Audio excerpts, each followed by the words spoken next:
안녕하세요. 그리스도가 다윗의 주 되심을 논증하십니다. 오늘 본문은 마가복음 12장 35절에서 44절입니다. 35절. 예수께서 성전에서 가르치시면서 물으셨습니다. 어째서 율법학자들이 그리스도를 다윗의 자손이라고 하느냐? 성전에서 계속되는 유대 종교 지도자들의 집요하고도 공격적인 질문들에 답해 오시던 주님은 그들을 향해 반대로 질문을 던지십니다. 그들의 불신앙에 쐐기를 박으며 보다 적극적으로 자신이 메시아이심을 보여주기 위함입니다. 유대 종교 지도자들은 예수님을 메시아로 인정하지 않았고 자신들의 허락 없이 활동하는 불법 교사로 여기고 예수님을 넘어뜨리기 위해서 자신들 스스로도 해결하지 못했던 난제들로 공격했습니다. 경이로운 답변에도 그들은 경탄만 할 뿐 예수님을 메시아로 받아들이지 않자 예수님은 직접 메시아로서 자신이 가진 권세와 능력을 다윗과의 관계로 설명하십니다. 그리스도의 신분에 있어서 가장 중요한 것은 다윗의 자손이라는 인간적 계보에 있지 않고 하나님의 아들이라는 신적 계보에 있음을 그들이 깨닫지 못한 것입니다. 36절. 다윗 자신이 성령으로 감동돼 이렇게 친히 말했다. 주께서 내 주께 말씀하셨다. 내가 내 원수들을 내 발 아래 굴복시킬 때까지 너는 내 오른편에 앉아 있어라. 주께서 내 주께 말씀하셨다를 히브리어 원문으로 보면 명확합니다. 여호와께서 내 주께 말씀하셨다로 되어 있습니다. 다윗은 성령의 감동을 받아 자기보다 천년이나 늦게 태어날 예수님이 영원의 시간에 하나님과 함께 하시면서 아버지로부터 말씀을 들으시는 광경을 보았던 것입니다. 발 아래 굴복한다는 것은 정복당한 자들을 발로 밟는 고대의 관습에서 유래된 하나의 관용적 표현으로 상대방을 완전히 패배시키며 굴복시키는 것을 뜻합니다. 예수께서 십자가에 못 박혀 죽으시고 부활하심으로 사탄은 그리스도 앞에서 완전히 패배합니다.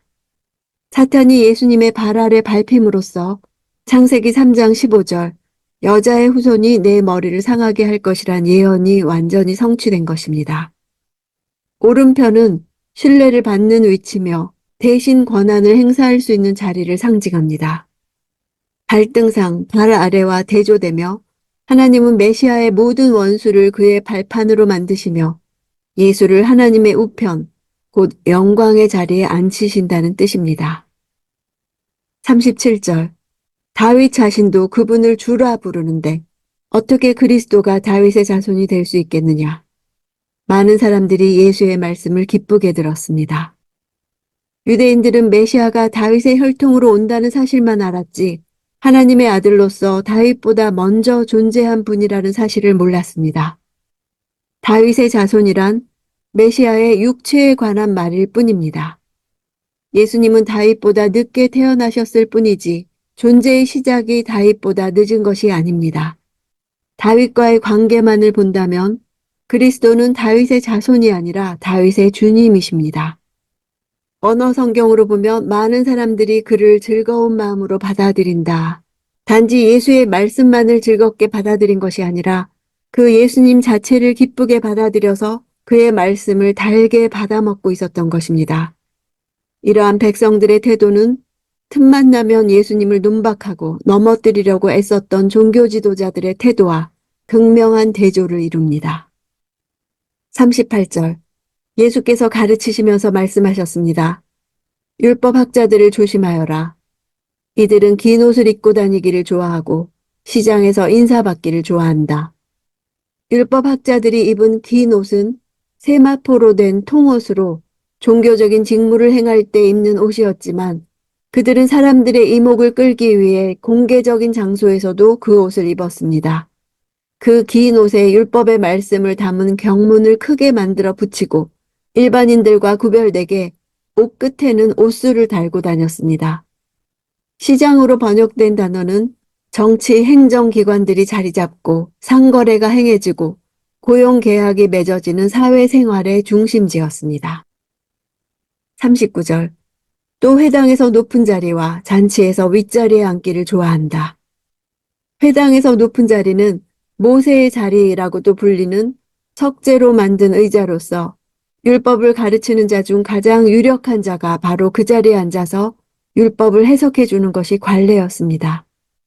예루살렘을 향해 배치된 회당 내부 중 사람들을 정면으로 바라볼 수 있는 율법을 넣어두는 궤 앞에 우측 상단의 자리입니다. 이 자리에 존경받는 자들과 회당의 지도자급 인사들이 앉았습니다. 바리새인들은 참다운 예배보다 상좌 차지의 혈안이 되었습니다. 그들의 추악한 종교적 명예욕을 대변해 줍니다. 유대인들의 관념으로 어떤 사람의 자리에 앉는다는 것은 보통 그 사람의 권위를 계승한다는 뜻입니다. 예수님은 비유적 의미로 그들이 모세의 권위를 계승해서 일반 대중들에게 모세의 율법을 해석해서 가르치는 지도자의 자리를 차지하고 있다는 사실을 가리키신 것입니다. 그들은 하나님이 주신 가르치는 권위로 인해 존경받을 수 있었습니다. 바리새인들 중에서 율법학자들이 주로 배출되었기에 바리새인으로서 율법학자인 사람들이 많이 있었습니다. 잔치에서 상석은 기대어 눕는 유대인들의 습관에 따라 잔치상의 오른쪽 끝에 자리를 말합니다. 그곳에서는 몸을 틀거나 고개를 좌우로 하지 않아도 식탁 전면을 바라볼 수 있었습니다. 유대에서 잔치가 벌어지면 가장 귀한 손님에게 이 자리가 돌아갔습니다. 유대인들은 이 상석을 원했기 때문에 연회마다 이 자리를 차지하려는 사소한 시비가 발생했다고 합니다. 이 같은 상석 차지는 잔치의 즐거움보다 세상의 명예와 영광에 심취해 있는 바리새인들의 타락한 명예욕을 대변해 줍니다. 회당의 높은 자리는 비뚤어진 종교적 영광을, 잔치의 윗자리는 세속적인 영광을 상징합니다. 그런 공개적인 장소에서 남들에게 높임을 받기 원한 그들은 하나님을 높이기보다 자신을 높이고 타인들로부터의 주목과 평가에 더 관심을 두었던 것입니다. 40절. 그들은 과부의 집을 삼키고 남에게 보이려고 길게 기도한다. 이런 사람들은 더 큰 심판을 받을 것이다. 예수님 시대의 율법학자들은 대부분 가난했습니다. 율법학자와 랍비는 가르쳐도 그 대가를 받을 수 없었기에 수공업에 종사하여 생계비를 벌거나 구호금에 의지하여 생활했습니다.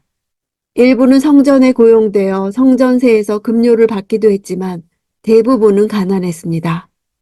그 유명한 랍비 힐렐도 반 데나리온을 받는 품꾼으로 일하기도 했습니다. 이런 상황에서 율법학자들이 타락한 것입니다. 삼킨다는 표현을 쓸 정도로 그들의 약자 착취는 도를 넘어섰습니다. 당시 그들은 오늘날 변호사나 법무사 역할을 했는데 과부가 죽은 남편의 재산 처분과 관련하여 부탁하면 다양한 방법으로 과부를 속여 이득을 취했던 것입니다. 남에게 보이려고 길게 기도한 것 또한 자신이 얼마나 경건한지 자랑하여 돈을 받고 기도 부탁을 받았던 것입니다. 41절. 예수께서는 성전 헌금함 맞은편에 앉아 사람들이 헌금함에 돈 넣는 것을 보고 계셨습니다. 많은 부자들이 큰 돈을 넣었습니다. 계속되는 유대 종교 지도자들의 도전 속에서 그들이 가진 외식과 교만과 거짓된 경건을 이 사건을 통해 다시 한번 부각시키며 그들의 위선을 책망하십니다. 과부의 집을 삼키는 지도자들과 과부가 대조됩니다. 당시 성전의 여인의 뜰에는 13개의 노쇠로 된 나팔 모양의 헌금함이 있었고 각각의 용도가 그 위에 기록되어 있었습니다. 9개는 성전세나 희생제물 대신 바치는 헌금을 넣는 함이었고 4개는 성전의 수리와 장식을 위한 헌금을 넣는 함이었습니다. 부자가 동전을 함 속에 던져 넣을 때 동전이 궤 속에 떨어져 흩어지며 요란한 소리로 예물이 많다는 것을 알렸을 것입니다. 42절. 그런데 가난한 과부 한 사람이 다가오더니 렙돈 동전 2개, 곧 1고드란트를 넣었습니다. 렙돈은 가장 작은 동전으로 하루 품삯인 한 데나리온의 128분의 1에 해당합니다. 2렙돈은 오늘날 500원짜리 동전 2개 정도에 해당됩니다.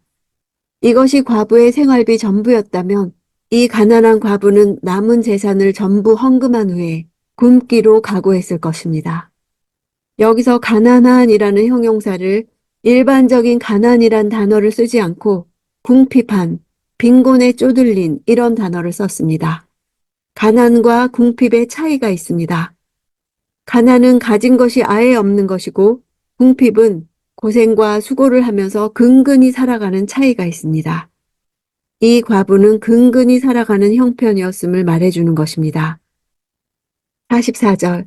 그들은 모두 풍족한 가운데서 드렸지만 이 여인은 가난한 가운데서도 자신이 가지고 있던 모든 것, 곧 자기 생활비 전부를 드렸다. 풍족한이란 단어는 양과 수를 초과하다란 뜻으로 부자들의 경제적 상태가 흘러 넘칠 정도로 풍부했다는 것을 표현합니다.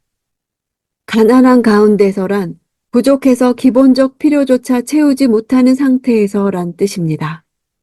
생활비라는 단어는 생명이라는 뜻이 있습니다. 생활비 전부란 생명을 들인 것이나 다름없는 것입니다.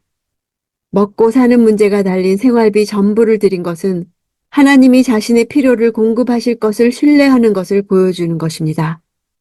이제 이 여인의 미래 보장은 하나님이 해주셔야 합니다. 왜냐하면 어떤 마음으로 드리는지 다 보고 계신 주님이 계시기 때문입니다. 예수께서 마지막으로 싸우신 싸움은 바로 교회 안에 있는 바리새 정신과의 싸움이었습니다. 그들은 사람들의 시선과 비난에만 신경을 썼을 뿐 하나님의 말씀과 뜻에 대해서는 무관심한 외식하는 자들이었습니다.